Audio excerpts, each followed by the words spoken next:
태풍 흰남노의 영향으로 경북 포항에서 아파트 지하주차장에 주차된 차를 빼러 갔다가 실종된 주민 9명이 구조됐습니다. 2명은 기적적으로 생還했지만 7명은 안타깝게도 가족의 곁으로 돌아오지 못했습니다. 홍성욱 기자입니다. 지하주차장 입구까지 가득 찬 흙탕물을 배수펌프가 굉음을 내며 연신 퍼냅니다. 물이 빠지고 주차장 입구가 드러나자 119 구조대와 해병 수색대가 본격적인 수색에 나섭니다. 주차된 차량을 이동시키기 위해 지하 주차장으로 갔다가 물이 순식간에 들어차면서 빠져나오지 못한 실종자를 찾기 위해서입니다. 아파트 주민들이 실종됐다는 신고가 접수된 건 어제, 그러니까 6일 아침입니다. 인근 하천이 범람하면서 이곳으로 흘러들었고 순식간에 지하 주차장에 물이 차올랐습니다. 실종 신고 13시간여 만에 30대 남성이 극적으로 구조됐고 1시간 뒤엔 50대 여성인 또 다른 생존자도 무사히 구조됐습니다. 하지만 이어 발견된 실종자들 모두 기적 같은 생還소식을 전하지 못했습니다. 가족들은 오열했고 주민들도 안타까운 마음을 감추지 못했습니다. 주민들은 오전 6시 반쯤 지하 주차장이 침수되고 있다는 관리사무소의 방송을 듣고 차를 이동하기 위해 가족들이 나갔다고 말했습니다. 실종된 주민은 7명으로 알려졌지만 이보다 많은 실종자가 발견됐습니다. 바로 옆 다른 아파트에 침수된 지하 주차장에서도 주민 1명이 숨진 채 발견됐습니다. 구조대는 혹시 모를 추가 실종자가 더 있을 가능성이 있는 만큼 지하 주차장에 있는 모든 차량을 수색하고 있습니다. 차 내부에 갇혀 있을 수도 있는 부분들이 있어서 차를 다 문을 열고 확인을 해야지만이 완전한 작업이 종료될 수가 있습니다. 앞서 포항의 또 다른 아파트 지하 주차장에서도 차를 빼러 나간 60대 여성이 6시간 만에 숨진 채 발견됐습니다. YTN 홍서욱입니다. 네, 실종자들이 지하 주차장에 내려갈 때까지만 해도 물이 아파트까지 흘러들어오지 않았다는 게 목격자들의 증언인데요. 바로 옆 하천이 갑자기 범람하면서 지하 주차장에 물이 찾아 빠져나오려던 차량이 뒤엉키면서 대피 시간을 놓친 것으로 보입니다. 김철희 기자가 설명해 드립니다. 흙탕물이 도로를 가득 채웠습니다. 분명 길이 있던 자리지만 원래부터 강이었던 것 마냥 빠르게 물이 흘러 지나갑니다. 바로 옆 도로는 세찬 물살을 이기지 못하고 결국 무너져 내렸습니다. 태풍 흰남노 영향으로 포항 5천읍을 흐르는 하천 냉천이 범람하면서 주변이 물바다로 변한 겁니다. 하천에서 넘친 물은 바로 옆 아파트 지하 주차장까지 흘러 들어갔고 차를 빼려던 실종자들은 미처 피할 틈도 가지지 못했습니다. 관리사무소의 방송을 듣고 지하 주차장에 내려갔던 실종자들은 차량이 뒤엉켜 대피 시간을 놓치자 차를 버리고 탈출하려다 거센 물살에 휩쓸린 것으로 보입니다. 관리사무소 관계자는 방송할 때만 해도 문제가 없었는데 급작스럽게 물이 들어찼다고 하소연했습니다. 그때는 괜찮았어요. 그때는 우리 지하주차장이 배수펌프도 잘 돼 있고 모래사랑도 잘 돼 있고 그렇기 때문에 지하주차장에 침수될 위험이 없기 때문에 제가 방송을 한 거예요. 포항 전역에 시간당 100mm를 넘나드는 기록적인 폭우가 쏟아지면서 구조인력이 제때 출동하지 못한 것도 피해가 커진 원인입니다.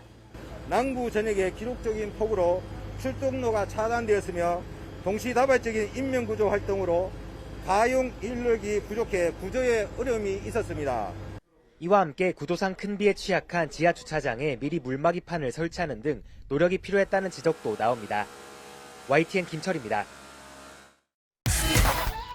아파트 지하주차장에서 실종됐던 주민 2명이 기적적으로 살아 돌아왔습니다. 숨쉴 공간이 있는 천장에 설치된 배관에 매달린 채 13시간 넘게 사투를 벌였습니다. 보도에 박기환 기자입니다. 물이 가득 들어찬 지하주차장에서 한 남성이 구조대 밧줄을 붙잡고 주차장을 빠져나옵니다. 실종 신고 13시간 만으로 39살 남성 전모 씨가 무사히 살아 돌아온 겁니다.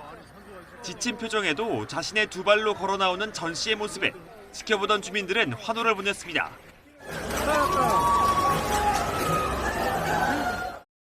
안쪽으로 보니까 그 생존자분께서 혼자 이렇게 손을 흔들고 후레쉬 비추니까 나오시더라고요. 그래서 서치로 볼 같은 걸 하나를 몸에 지닌 채 그냥 이렇게 나오고 계세요.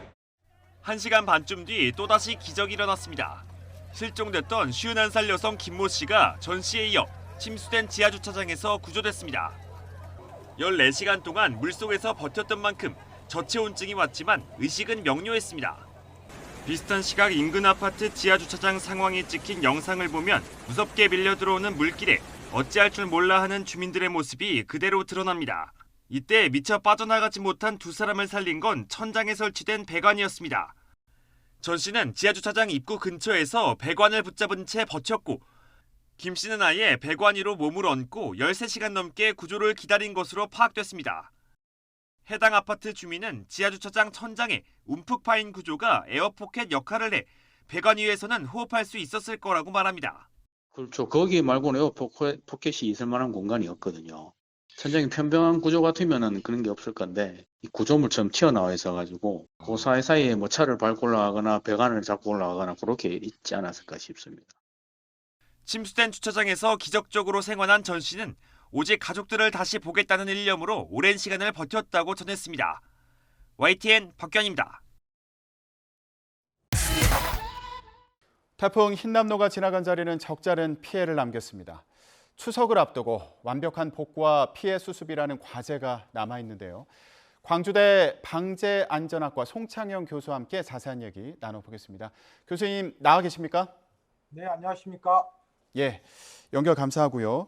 네. 자, 일단 재난재해 이후에 늘 하는 얘기인데 충분히 예측하고 대비할 수 있었는데 피해가 컸던 부분이 있다면 어떤 부분을 얘기할 수 있을까요? 이번에 그 역대급 태풍에 견주어 봤을 때 무난히 지나갔다고 할 수도 있지만 예. 포항 등에 적잖은 상처를 줬기 때문에 좀 상당히 그게 컸고요. 그 언론과 각 지자체에서 태풍 그 흰남노는 과거 한반도에 가장 큰 피해를 줬던 매미나 사라보다 더 강한 상태로 상륙할 거라고 예측을 했기 때문에 예. 또 언론에서 연일 또 보도도 했지 않습니까? 예. 그래서 각 지자체나 정부에서 잘 준비를 해서 굉장히 좋았고 또 사실 경남 해안으로 상륙 당시에 예상보다 낮은 등급으로 상륙했기 때문에 피해가 좀 적은 것은 사실입니다. 하지만 다소 이겼지만 실점을 하지 않아도 될 점수를 준 축구 시합을 본 것처럼 포항 쪽에 많은 피해를 준 것이 사실이죠. 아, 그렇습니다. 대비가 좀 더 있었으면 좋았겠다 이런 부분도 있을 텐데 하나씩 얘기를 해보도록 하겠습니다. 네. 일단 말씀하신 것처럼 포항 지역에 피해가 컸는데 아파트 지하 주차장에 물이 차면서 주민들이 숨지는 사고도 있었거든요. 예, 네. 그런데 이게 지난 폭우 때도 그 지하 주차장에 물이 차면서 피해를 입은 경우가 있어서 이 지하 주차장 침수가 반복되는 원인은 뭐라고 보시나요? 글쎄 이제 이게 우리나라의 가장 큰 문제가 첫 번째는 기후 변화에 대응하지 못하는 법이라든가 이런 행정 체계가 따라가지 못하고 있다. 이미 지금 하수관 자체는 30년 빈도로 설계가 되어 있지만 실제 성능은 10년 빈도밖에 안 되고 있거든요. 노후화라든가 도시화 때문에. 그런데 실제 강우 강도는 100년 빈도로 오고 있지 않습니까? 그러면 그런 거에 뭔가 이 법이라든가 제도가 사회 시스템이 안전 시스템들이 작동을 하고 따라가 줘야 되는데 못 따라가 주고 있다는 것이 가장 큰 문제고요. 예를 들어서 저는 비행기냐 오토바이냐 이 문제라고 저는 생각하거든요. 예.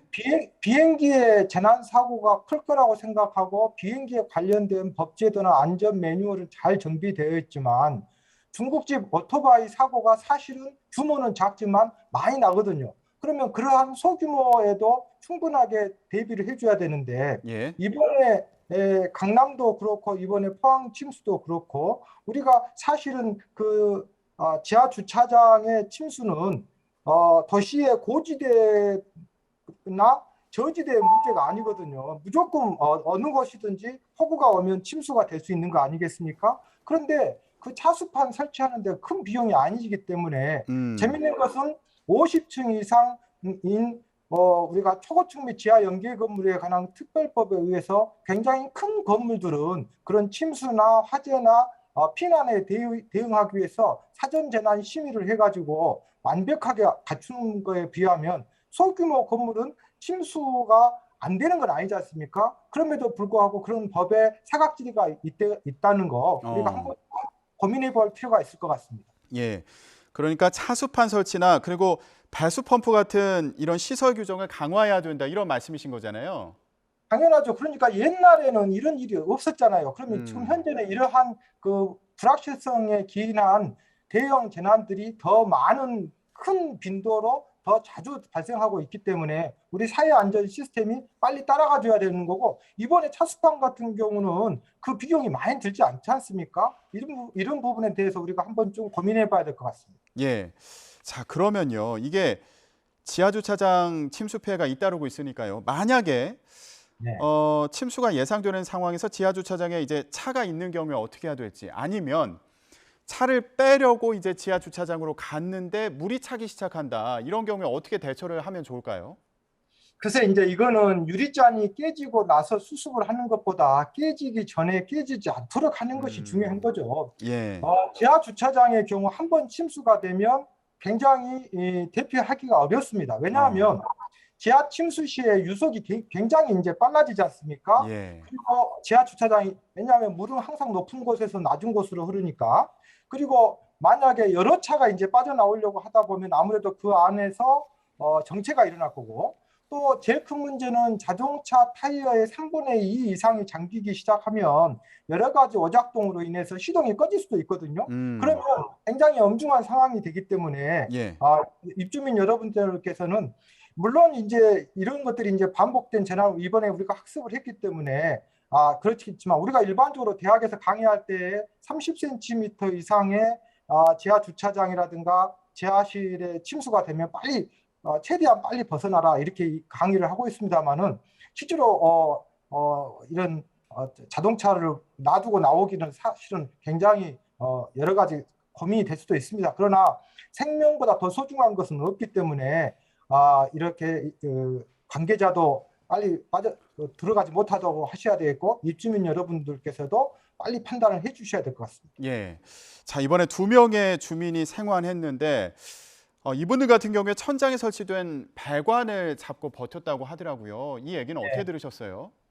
그러니까 이게 이제 지금 재난 시에 이러한 것들이 정말 우리가 어떤 재난 영화에서나 볼 법한 일들이 자꾸 발생하고 있거든요. 그렇기 때문에 국민 여러분께서는 항상 이게 재난이 생기면 국가 공권력에 의해서 생존된 사람은 단 1.7%라는 통계가 있어요. 그러니까 동일본 대지진이 발생했었을 때 실제로 일본 자위대나 소방관에 의해서 생존된 사람은 단 1.7%였고, 실제 시민에 의해서 또 시민 스스로 생존한 사람이 98%였기 때문에 우리 국민 여러분께서는 노란색 민방위복을 입고 있는 공직자에 의해서 내 생명과 재산이 보호가 되는 것도 있지만, 나 스스로도 전문성과 어떤 진정성을 가지고 재난에 대해서 임해줬으면 좋겠습니다.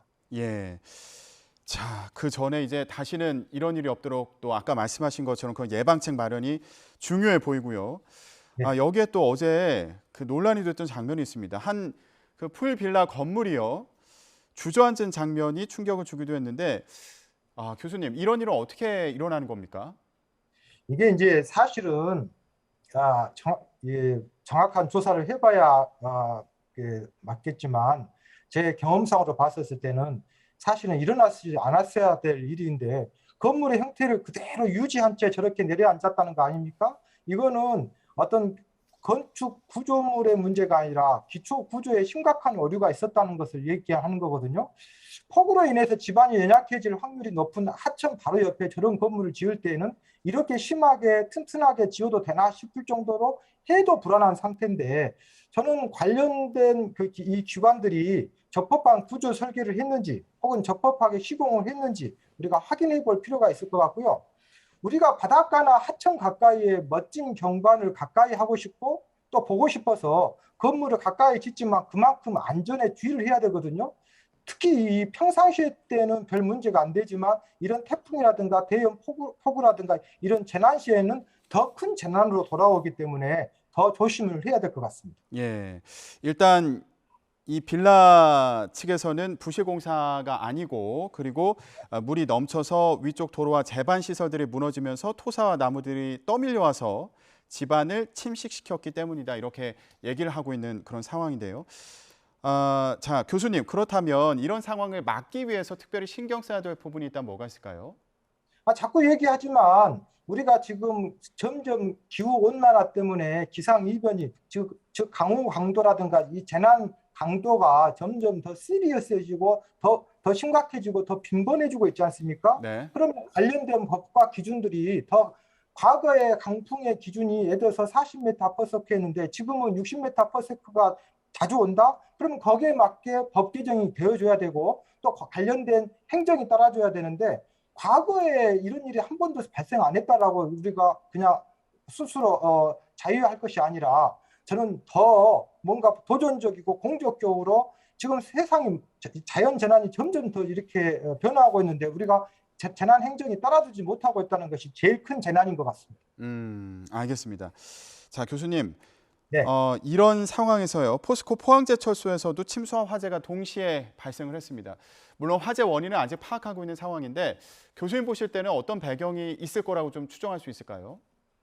근데 이거는 이제 까마귀 날자 배 떨어진 격인데 우연찮게 이제 동시에 이렇게 생긴 것인데요. 네. 글쎄 이거는 그 포항제철의 어떤 문제가 아니고 우리 사회 인식적으로 재난에 대해서 잘 대비를 해야 될 것 같고요. 문제는 저는 지금 이 시점에서 꼭 얘기해드리고 싶은 게 이런 재난이 생겼을 때 최고 책임자가 누굴까요? 포항제철 관계자일 수도 있고 대통령, 총리, 행정안전부 장관 여러 가지 관계자들이 있습니다만은 현행 법과 매뉴얼에 재난관리 책임기관이라는 용어가 있고 책임자라는 용어가 있거든요. 재난안전기본법에. 그런데 거기는 보면 뭐라고 되어 있냐면 17개 광역시도 228개 시군구청장이라고 되어 있어요.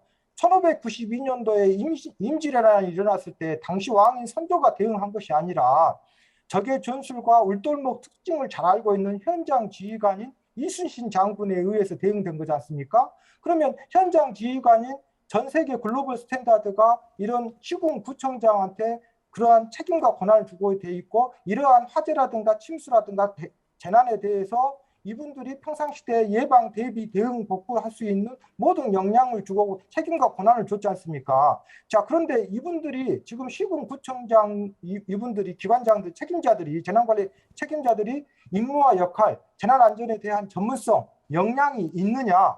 저는 좀 물어보고 싶습니다. 참고로 예. 미국 같은 경우는 주마다 조금씩 틀리지만 주지사가 이 민선으로 선거에 당선이 되잖아요. 그러면 교육, 인권, 복지, 노동, 환경 다른 것들은 국가장한테 업무 보고를 받고 인수인계를 하지만 재난안전만큼은 본인의 임무와 역할, 허리케인이 발생했을 때 본인의 권한, 본인의 임무, 본인의 책임은 무엇인가를 교육을 받고 훈련을 받고 있거든요. 그런데 우리는 그런 것들을 과거에 한 10여 년 전에 소방방재청 시절에 이러한 교육을 시군구청장을 상대로 교육을 한다라고 해서 제가 그 교재도 만들려고 준비까지 했었는데 행정안전부에 소방방재청에서 좀 준비해달라고 해서 근데 그것이 무산이 돼버렸거든요. 한마디로 바쁘다는 거라고 저는 알고 있는데 참고로 2014년도에 프랑스의 마라티에 시장이라고 하는 분이 있는데 이분은 태풍에 제대로 대응 못해가지고 4년 징역형도 받은 적이 있거든요. 저는 우리가 이 기초지자체장들이 이런 자연재난이나 사회재난에 대해서 저는 안전한 도시 만들기 위해서 선거 공약이 아니라 구체적으로 저는 100년 빈도의 강우 강도에 견딜 수 있는 도시 만들겠어요. 단 한 명의 자연재난의 사상자가 발생하지 않는 안전한 도시 만들겠어요. 이런 구체적인 공약을 하고 구체적인 어떤 대책을 수립해 줬으면 좋겠습니다. 예, 알겠습니다. 지금 교수님께서 설명해 주시는 사이에 저희가 지금 포항에서 아파트 지하주차장 그 침수 사고 현장 현재 지금 진행 상황을 좀 보여드렸고요. 그리고 이런 재난재해를 막기 위해서 지금 지자체에서 더 책임감을 갖고 더 유연하게 더 적극적으로 대처할 수 있어야 된다. 이런 취지의 말씀을 하신 거고요. 교수님 마지막으로요. 이번 그 태풍 피해 상황을 좀 보면 포항에 피해가 좀 집중된 것으로 보이거든요. 예. 네. 이 부분이 좀 안타깝기도 한데 교수님은 어떻게 보셨어요? 특정 지역에 지금 피해가 좀 집중된 것으로 보이는 그런 상황이고요. 어떤 숙제가 남았다고 보십니까? 이제 저는 이게 지형학적으로 과거에 2002년 태풍 루사 때도 마찬가지로 엄청난 강우 강도가 있었는데 특히 강원도 강릉에서 하루에 일 강우량이 당시에 저희들이 현재도 그렇습니다만은 1년 동안 우리나라의 전체 평균 강우량이 850에서 한 1300mm 정도 되거든요. 그런데 강원도 강릉에서 2002년도에 하루에 870.5mm가 왔으니까 그런 사례처럼 바닷가는 아무래도 해수면 온도가 높기 때문에 수증기의 공급이 좋고 그러다 보니까 또 포항의 지형학적인 특성 이런 것들 때문에 된 것 같은데요. 저는 가능하면 우리 지자체가 이번 기회에 좀 말씀드리고 싶은 게 재난이 생기고 난 다음에 하루 1시간 후 하루 후는 의미가 없거든요. 재난이 생겼을 때 바로 그 1시간 하루가 초기 대응의 역량이 굉장히 중요한 것 같고요. 또 민관 군병의 그 유관기관의 유기적인 협조 체계가 중요한 것 같고 특히나 오늘 방금 전에 영상을 봤는데 이제 군에 이번에 많이 도움을 주신 것 같은데 저는 이 군의 재난 시에 우리나라의 군의 개입이 더 도전적으로 돼야 된다고 생각합니다. 미국이라든가 일본이라든가 중국 같은 경우면 보면 미국은 주방위군이, 일본은 자위대가, 또 중국도 마찬가지고 재난 시에 영상을 보면 군내 개입이 굉장히 많은데 우리는 그동안에 어머니들의 그 민원 때문에 군이 하고 싶어도 못했거든요. 현행 법과 매뉴얼에 군의 개입이 되어 있게 돼 있고 또 320만 민방위가 재난 시에 지금 작동을 하게 되어 있는데 이러한 것들이 지금 제대로 작동이 안 되고 있거든요. 이런 것들에 대해서 지금 방송 관계상 시간 관계상 제가 다 말씀 못 드리겠지만 네. 재난 시에 조금만 우리가 고민하면은 이겨낼 수 있는 것은 재난이라고 하는 것은 이게 관연도 문제거든요. 작년에 생겼던 게 또 생기고 또 생기고 또 외국에 생겼던 게 우리나라도 생기기 때문에 조금만 학습하고 조금만 우리가 고민하면 얼마든지 해답은 있다고 저는 생각합니다. 예, 알겠습니다. 이번 같은 이런 재난재해가 반복되지 않도록 지금 말씀하신 것처럼 여러 가지 보완 사안들이 잘 진행되기를 기대하겠습니다. 지금까지 광주대 방재안전학과 송창영 교수였습니다. 네, 오늘 말씀 고맙습니다. 네, 감사합니다. 흰남노 태풍 피해 현장으로 가보겠습니다. 안타깝게도 7명이 숨진 채 발견된 곳이죠. 경북 포항시 인덕동 아파트 지하주차장 연결하고요. 또 산사태가 난 포항 대흥중학교로도 가보겠습니다. 복구하는데 오랜 시간이 걸릴 것으로 보인다고 합니다. 차례로 연결합니다. 먼저 아파트 주차장 수색 작업 현장에 이준엽 기자 나가 있죠? 네, 경북 포항시 인덕동 아파트 단지에 나와 있습니다. 임성재 기자는 어디에 있습니까? 네, 포항 대흥중 뒤편에 나와 있습니다. 네, 먼저 이준엽 기자, 침수 피해가 발생한 아파트 단지 어제부터 물을 계속 빼고 있습니다. 수색 구조 작업이 이어지고 있고요. 물은 얼마나 많이 남아 있는 겁니까?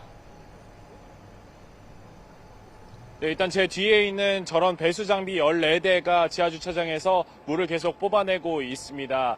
여기 원래 흙길로 되어 있었는데 아침부터 해병대원들이 투입돼서 어느 정도 정리가 되어 있는 모습입니다. 이곳 아파트는 1, 2차를 합치면 주민이 800여 세대 1,700여 명에 이르는데요. 지금 전기실 침수로 인한 정전으로 상당수가 대피해 있습니다. 소방과 해경, 해병대로 이루어진 합동 구조대 55명은 오늘 새벽 6시 20분쯤부터 수색을 재개했는데요. 밤새 차량 수색까지 1차로 마쳤고 애초에 소방이 파악한 실종자는 모두 발견됐지만 혹시 모를 추가 실종자를 찾기 위한 겁니다. 구조대는 여러 차례 투입됐다가 나왔다가를 반복하고 있는데 아직도 발견된 사람은 없습니다. 배수가 마무리되면 소방당국도 수색 종료를 선언할 것으로 보입니다. 앞서 어제 저녁 8시 20분쯤 39살 남성이 극적으로 생존에 돌아온 것을 시작으로 바로 옆 아파트까지 모두 9명을 구조했는데 이 중 7명은 숨진 상태였습니다. 51살 어머니는 극적으로 생존했는데 같이 휘말린 15살 아들은 숨진 안타까운 사연이 알려지기도 했습니다. 경찰은 정확한 원인을 조사하기 위해 포항 아파트 지하주차장 침수사고 수사 전담팀을 꾸리고 사고 원인을 본격적으로 조사할 방침입니다. 실종자 수색 작업이 마무리되는 대로 국과수와 합동으로 현장 감식을 벌이고 아파트 관리사무소 관계자와 주민 탐문에 들어갈 예정인데요. 배수 속도에 따라 이르면 오늘 중으로 감식에 들어갈 가능성이 있습니다.